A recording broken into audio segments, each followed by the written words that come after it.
Did you know pumpkin দিয়ে cake বানানো যায়? উনি একাই জানে। ওকে, পামকিন দিয়ে বিভিন্ন ভ্যারাইটিসের কেক বানানো যায়, এটা তো আমরা মোটামুটি সবাই জানি। কিন্তু আমরা কি এটা জানি যে কেক ময়দা, চিনি এবং ক্রিম ছাড়াও বানানো যায়? ময়দা চিনি ছাড়া কেক?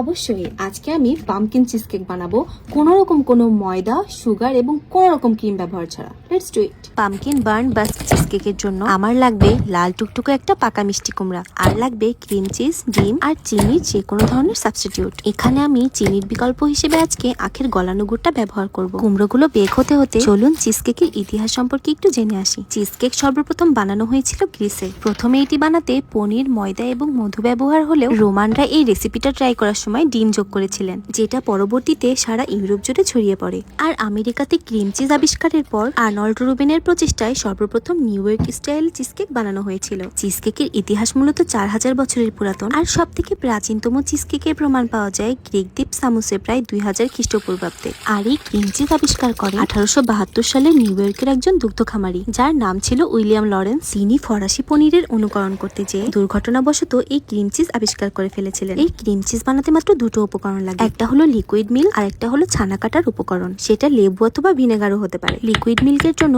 আজকে আমি মিল্ক পাউডার ব্যবহার করেছি। লিকুইড মিল্ক হালকা গরম করে তাতে অল্প অল্প করে ভিনেগার অথবা লেবু মিশিয়ে ছানা কেটে নিতে হবে। তারপর সেই ছানা খুব ভালো করে ব্লেন্ড করে নিতে হবে। আমি চিজ কেক বানানোর জন্য বাসাতে এভাবে ক্রিম চিজ বানিয়ে নিই। মিষ্টি কুমড়োগুলো খুব ভালোভাবে ওভেনে বেক করে নিয়েছি। এবার সেগুলো আমি ব্লেন্ডারে ভালো করে ব্লেন্ড করে নেব। এই চিজ কেকে ক্রাস্ট অ্যাড করা হয় 14 শতাব্দীতে ইংল্যান্ডেই সর্বপ্রথম বিভিন্ন রকমের পনির এবং ডিম সংযোগে নিচে ক্রাস্ট অ্যাড করে এই চিজ কেক বানানো হতো। চিজ কেকের ইতিহাস ঘাটলে এটা বোঝা যায় এই রেসিপিটা কোনো আধুনিক সংস্করণ নয়। রোমান সিনেটর ক্যাটো খ্রিস্টপূর্ব 2য় শতাব্দীতে সর্বপ্রথম লিবাম নামের এক ধরনের পনিরের কেকের রেসিপির বর্ণনা করেছিলেন, যেটার রেসিপি অনেকটা আমাদের আধুনিক চিজ কেকের মতো ছিল।